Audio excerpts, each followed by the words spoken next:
pagi Pak Ridwan, Pak Kevin. Pagi Pak. Selamat pagi Pak. Pak Dwi. Gimana kabarnya hari ini? Pagi ini. Alhamdulillah. Semangat ya. Pak. Ini adalah hari ketiga kita melaksanakan diklat ini. Apakah tetap semangat? Semangat. Semangat. Ya, kita akan melakukan sebelum pembelajaran kita akan melakukan es krim, es breaking dulu. Iya, siap. Oke, siap ya? Siap. Siap Pak. Ikuti instruksi saya. Misalkan semangat pagi. Apakah ada pembelajaran? Apakah ada kurikulum merdeka di hatimu? Ada. Oke, gitu Pak ya? Siap? Siap Ya, Pak. kita mulai. Semangat pagi. Pagi.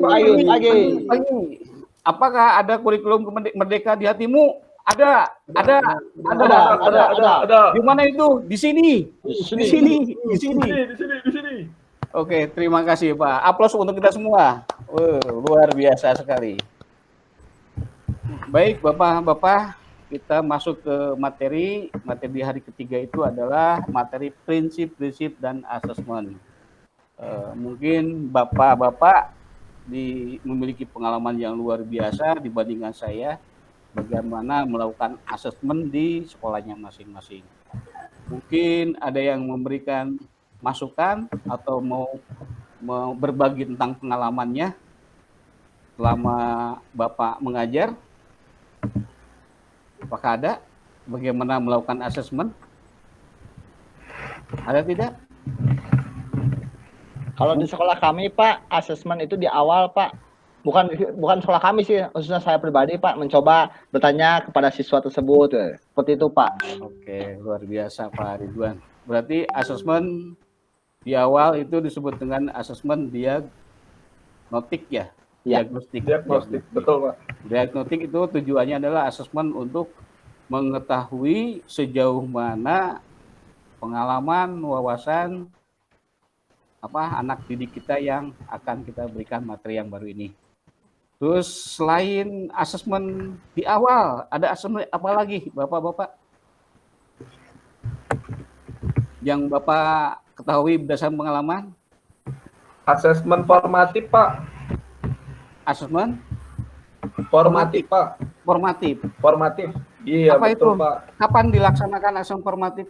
Biasanya selalu pada saat selesai pembelajaran Pak untuk bahan evaluasi. Luar biasa pengalaman Pak Kevin.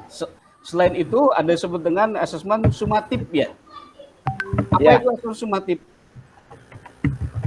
Kapan kita dilaksanakan asesmen sumatif? Biasanya di akhir Pak. Di akhir. Oke, itu TS, UAS ya. Ya, pada saat kita menyelesaikan materi mungkin akan melakukan asesmen sumatif. Nah, misalkan ada siswa kita yang tidak tuntas pembelajaran, berarti kita wajib melakukan remedial. Apakah itu termasuk asesmen juga? Remedial dan pengayaan. Bagaimana Bapak dan Ibu? Apakah termasuk remedial dan pengayaan? Termasuk asesmen? Iya Pak. Betul ya. Remedial apabila si siswa tidak mencapai sebuah kompetensi atau materi. Baik, saya akan menampilkan materi. Mungkin Bapak bisa melihat.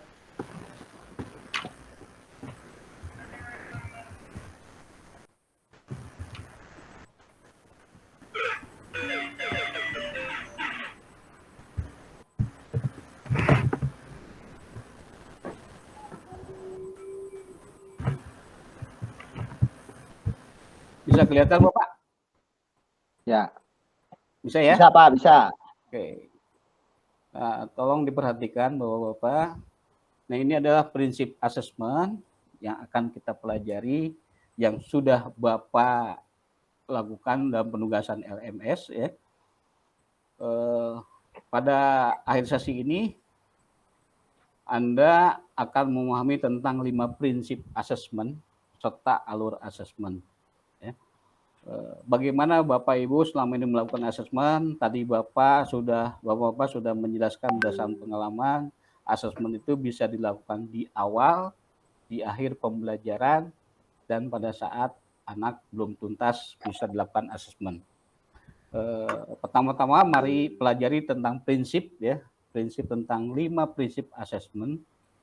Di antaranya apa saja 5 prinsip asesmen itu? Yang pertama, asesmen merupakan bagian terpadu dari proses pembelajaran, memfasilitasi pembelajaran, menyediakan informasi sebagai umpan balik untuk guru, peserta, dan orang tua.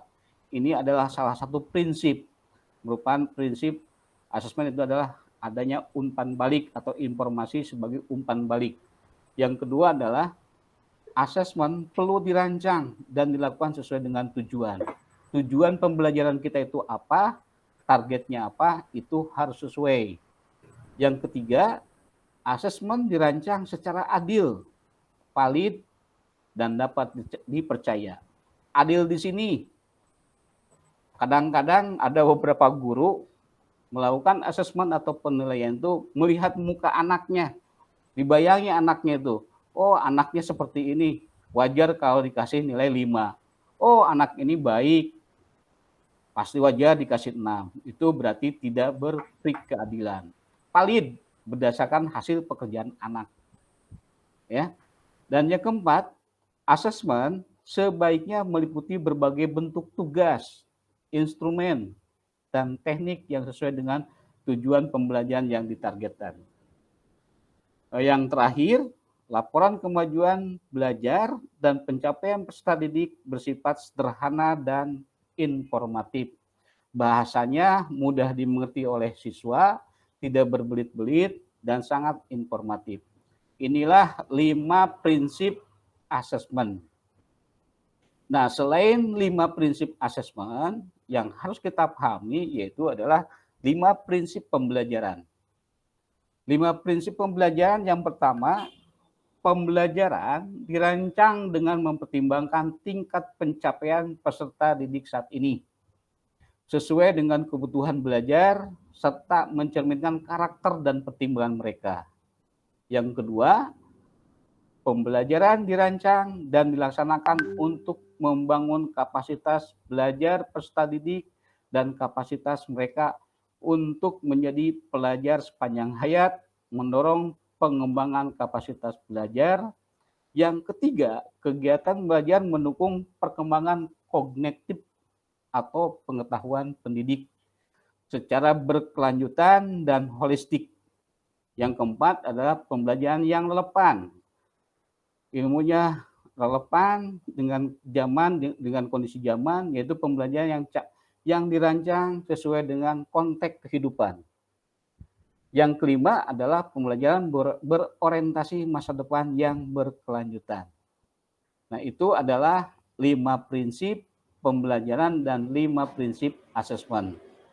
Nah, 5 prinsip asesmen ini adalah asesmen merupakan bagian terpadu dari proses pembelajaran, memfasilitasi pembelajaran, menyediakan informasi sebagai umpan balik. Adanya asesmen itu harus ada kegiatan pembelajaran. Kegiatan pembelajaran itu harus ada perencanaan pembelajaran. Kegiatan pembelajaran tanpa perencanaan pembelajaran itu nanti kita mengajar juga akan ngaler ngidul kalau kata orang Sunda mah. Nah, selanjutnya 2, asesmen perlu dirancang dan dilakukan dengan tujuan.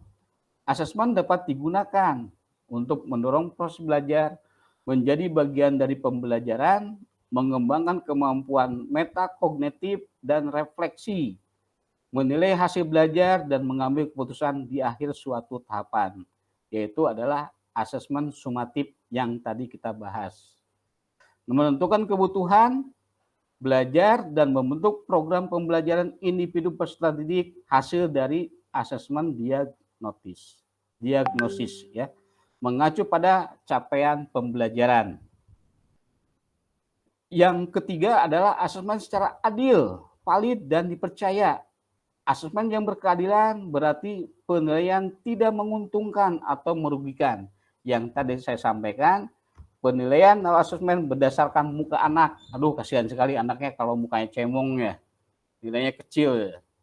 Terus yang berikutnya adalah asesmen memiliki validitas yang tinggi sehingga informasi yang dihasilkan terpercaya. Selanjutnya, reliable, dapat dipertimbangkan hasilnya karena konsisten, adil, dan objektif. Berikutnya, yang keempat adalah asesmen sebaiknya meliputi berbagai bentuk tugas, instrumen, teknik yang sesuai dengan tujuan pembelajaran yang ditargetkan. Nah, pembuatan asesmen disesuaikan dengan pembelajaran yang ditargetkan. Apakah berbentuk tugas, penugasan, instrumen, atau dengan portofolio dan sebagainya. Guru diberikan otonomi luas dengan bentuk asesmen tersebut. Selanjutnya yang kelima adalah laporan kemajuan belajar dan pencapaian peserta didik bersifat sederhana dan informatif. Nilai misalkan hasil penilaian memberikan makna yang relatif sama untuk semua mata pelajaran, misalnya 100, bermakna sama dengan satu mata pelajaran dengan mata pelajaran yang lain. Laporan kemajuan belajar mengacu pada ketercapaian kompetensi.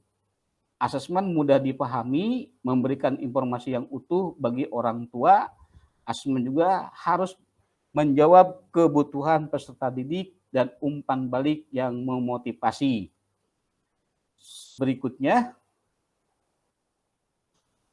keterkaitan asesmen dengan prinsip pembelajaran, yaitu adalah asesmen dirancang berpusat pada kompetensi siswa, berarti asesmen dihasilkan berdasarkan hasil pekerjaan siswa atau kompetensi siswa.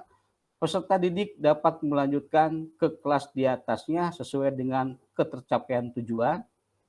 Peserta didik diberikan intervensi sesuai dengan tingkat kompetensinya. Pemberian intervensi dapat dilakukan sebelum pemberian laporan kemajuan belajar maupun saat pelaksanaan pembelajaran di tingkat selanjutnya.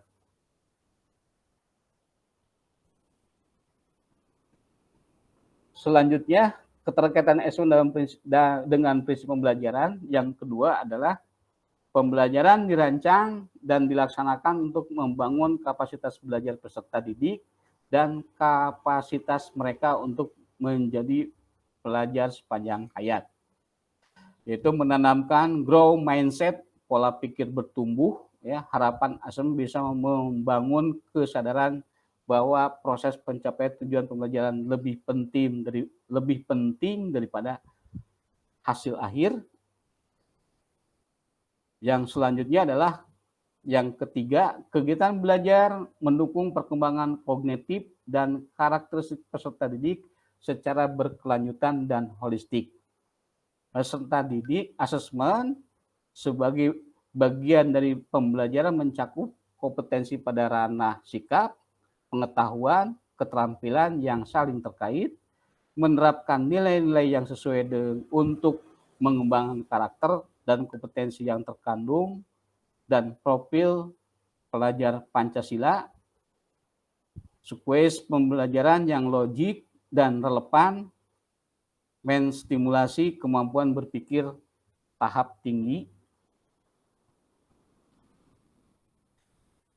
Keterkaitan keempat adalah pembelajaran yang relevan, yaitu pembelajaran yang dirancang sesuai dengan konteks kehidupan, menghargai budaya peserta didik, serta melibatkan orang tua dan komunitas sebagai mitra. Dan yang kelima adalah pembelajaran berorientasi pada masa depan yang berkelanjutan. Nah, sekarang mari kita pelajari tentang alur asesmen. Alur asesmen itu tahapan persiapan. Ya. Setelah tahapan persiapan sudah dilalui, masuk ke dalam tahap pelaksanaan, dan di hari adalah tahap evaluasi. Mungkin dari saya materi ini yang saya sampaikan bisa sampaikan seperti ini. Mungkin belum paham atau kurang puas, silakan bertanya. Ada yang mau tanyakan? Gimana Bapak? Halo? Iya Pak, sudah cukup jelas Pak. Sudah cukup jelas Pak. Jelas Pak, jelas. Jelas. Silakan ada yang tanyakan? Izin bertanya Pak, Silakan Pak Kevin. untuk prinsip pembelajaran ada berapakah Pak untuk prinsip pembelajarannya Pak? Baik Pak. Mohon disebutkan Pak untuk prinsip pembelajaran. Terima kasih Pak Dani. Baik Pak, terima kasih Pak Kevin. Prinsip pembelajaran. Prinsip pembelajaran itu ada 5 Pak. Satu adalah pembelajaran dirancang dengan mempertimbangkan tingkat pencapaian peserta didik. Terus yang kedua adalah pembelajaran dirancang dan dilaksanakan untuk membangun kapasitas belajar peserta didik, serta mendorong pengembangan kapasitas belajar. Yang ketiga itu adalah kegiatan belajar mendukung perkembangan kognitif. Yang keempat adalah pembelajaran yang relevan dengan konteks kehidupan dan budaya peserta didik. Yang kelima adalah pembelajaran berorientasi pada masa depan yang berkelanjutan. Mungkin itu ya Pak Kevin, cukup jelas ya? Cukup jelas Pak. Terima kasih Pak Dani. Oke, baik. Terima kasih Bapak-Bapak. Materi hari ini sudah saya sampaikan. Silakan lanjutkan kepada penugasan berikutnya. Jangan sampai terlewat tugas-tugas yang ada di LSM. Mungkin hari ini cukup sekian saja ya, Bapak-Bapak. Siap Pak. Akhiri. Assalamualaikum warahmatullahi wabarakatuh. Terima kasih atas Waalaikumsalam kehadirannya. warahmatullahi wabarakatuh.